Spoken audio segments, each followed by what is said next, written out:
Elecciones en Venezuela. Pasó el fin de semana. En Ecuador también lo sentimos. Hubo muchas manifestaciones de venezolanos en caravanas que realmente me han dejado sorprendido porque no tenía idea de la magnitud de la gente de Venezuela en el país. Es impresionante. En el Mall del Sol también tengo entendido que hubo casi 200 personas realizando una especie de manifestación y a nivel nacional también. Por lo cual, aunque somos ecuatorianos, creo que es un fenómeno que directamente tiene relación con nosotros por la cantidad de hermanos venezolanos que tenemos en Ecuador. Así que hablemos de Venezuela. ¿Realmente fueron unas elecciones transparentes? No creo. Yo siempre digo que cuando existe algún margen de duda, que en toda elección es normal porque a nadie le gusta perder, hay que revisar hechos un poquito más objetivos. Entonces, que de repente se haya apagado la página completamente, que antes de eso, según ciertas fotos que se filtraron, hayan ido perdiendo por 30 puntos y de repente pues se revierta, y que se hayan cerrado centros de votación donde existen videos. Eso es lo bueno en las redes sociales, que existen videos que puedes contrastar con la realidad, que te puedes dar cuenta si están editados o no. Que se hayan cerrado recintos antes de que la gente termine de votar, recintos con 2.000 votantes faltantes, etcétera, etcétera, pues lógicamente demuestra que no fueron unas elecciones transparentes. Ahora, seamos puntuales, señores. Esto no se trata de socialismo, esto no se trata de capitalismo, esto se trata de que existan idiotas con iniciativa en el poder. Yo no sé si ustedes se enteraron, pero obviamente pues Argentina tuvo un comunicado por parte de su presidente bastante fuerte contra Nicolás Maduro. Y muchas de la gente que estaban realizando protestas como opositores entraron a la embajada argentina. Yo te pregunto, ¿has escuchado que la embajada argentina ha sido allanada, ha sido vulnerada, ha sido violentada? No, ¿verdad? Y estás hablando de que Nicolás Maduro es un dictador. Pero te cuento algo, aquí en Ecuador sí lo hicimos. Y se supone que no estamos en una dictadura. ¿Y a qué voy con este punto? A que, mi querido amigo, así como te indigna lo que está pasando en Venezuela, con lo cual estoy de acuerdo, porque definitivamente, repito, yo no tengo ideologías políticas, yo tengo lógica, coherencia, ¿ok? Eso es lo que tengo. Entonces, para mí, indistintamente de tu ideología política, porque tú me puedes decir que eres papista, que eres santista, que eres jesuita, no sé lo que sea, pero si tus actos no van en razón o en coherencia con lo que tú dices, ¿ok? Para mí no vales. ¿Por qué? Porque básicamente puedes decir que eres el mejor cristiano del mundo, golpearte el pecho todos los fines de semana, pero si sales de misa a pegarle a tu esposa, a faltarle a tus hijos o a irte a un chongo, pues no eres nada bueno como hombre. Entonces no importa que vayas todos los domingos a misa. Me hice entender con manzanitas, mi querido.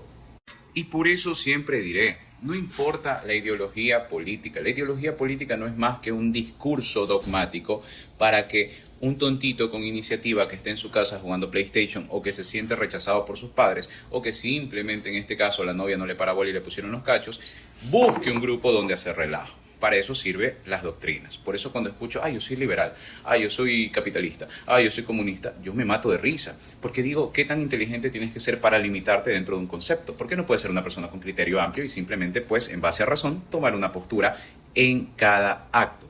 Porque si, por ejemplo, yo te digo, yo soy socialista, comunista o lo que sea, no puedes estar en contra del capital porque el capital, lógicamente, es el que maneja los medios de producción y genera empleo. Pero tampoco puedes decir yo soy capitalista al 100% porque siempre vas a necesitar un Estado presente para los que menos tienen. Eso se llama ser lógico.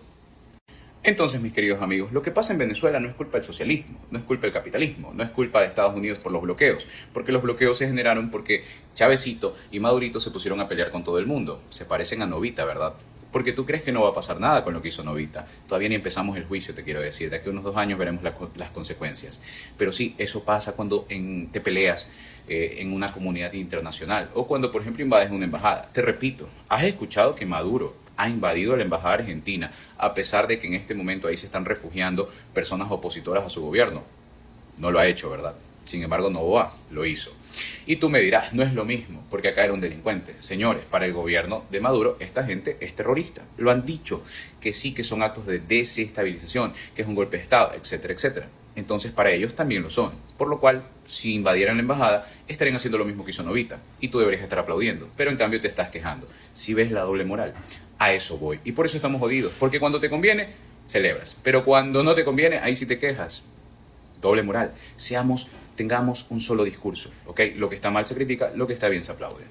Así que finalmente, ahora sí, el problema no son como tal los socialistas, los comunistas, los capitalistas. El problema son los tontos con iniciativa que llegan al poder.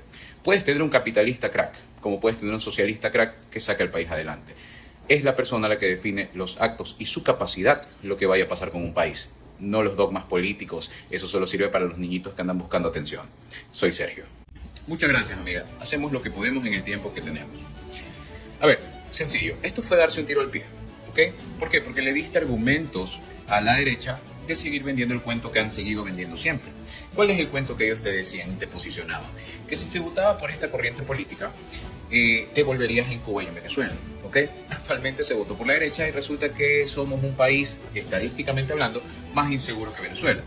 Y seguramente me dirás, Sergio, pero en Venezuela el trabajo, todo eso sí, aquí tenemos el dólar, es diferente. La gente no entiende que no es blanco y negro, existen contextos y hay que analizarlos de forma objetiva para entender por qué nunca seremos Venezuela. Así de simple.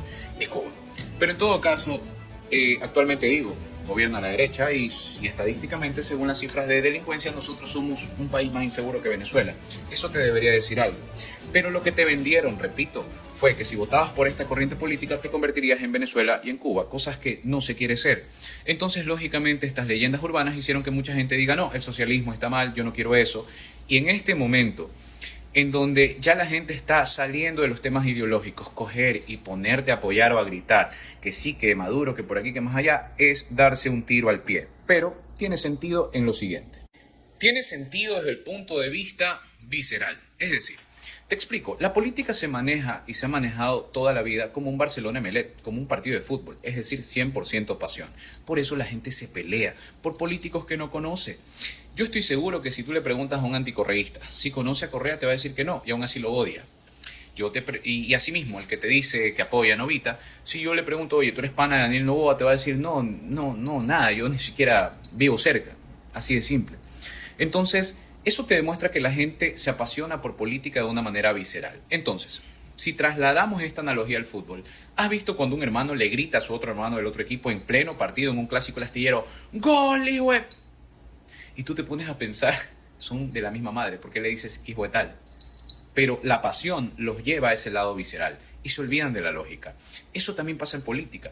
Entonces, que Rafael Correa y la gente de esta corriente haya dicho o haya apoyado a Maduro no me sorprende, porque se dejaron llevar por un tema pasional y no por la lógica. Porque si eres un poquito más lógico y ves que actualmente la gente se está olvidando en Ecuador de ideologías y mucha gente habla de que, oye, sabes que yo no soy correísta, yo no voté por Correa, pero con ese gobierno teníamos seguridad y ahorita mi prioridad es la vida, no me interesa tanto el tema de las peleas políticas. Ya la gente se está olvidando de eso, está pasando la página, está siendo un poquito más exigente con los gobiernos y volver a ese tema ideológico fue completamente innecesario.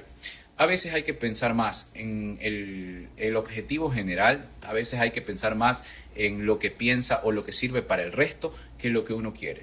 Porque en este caso, por dar un ejemplo, si yo fuera presidente o un funcionario público, yo tengo mi gusto y lo digo de frente, soy emelecista. Pero si yo soy el servidor público, el primer empleado de ustedes a nivel nacional y en algún momento de viejo llego a ser presidente, yo no puedo estar cogiendo y estar con que vive Melet, achacando a Barcelona, cosas así, porque se supone que soy un representante de todos los ecuatorianos. ¿Me hago entender? Entonces, en ese momento tengo que priorizar el interés nacional a mi gusto personal, porque te tienes que olvidar un poquito de tu gusto personal cuando se supone que estás sirviendo a la gente o eres una figura política. A eso me refiero. Creo que fue un error, fue darse un tiro al pie, porque le estás dando argumentos nuevamente a los mismos de siempre, que se inventan estas leyendas urbanas de que íbamos a hacer Cuba y Venezuela, para tener argumentos para la próxima campaña. Y les doy un datito. Si siguen así, van a perder nuevamente. Y te digo por qué. Porque básicamente ustedes están jugando a mi oposición es tan mala que de ley van a votar por mí. Y estoy de acuerdo con que es mala, porque Noboa y el resto de candidatos realmente no son nada buenos. Tienes a gente de Creo, que ya gobernó, y tienes a Noboa, que actualmente pues el poder lo está desgastando por las cagadas que se mandan.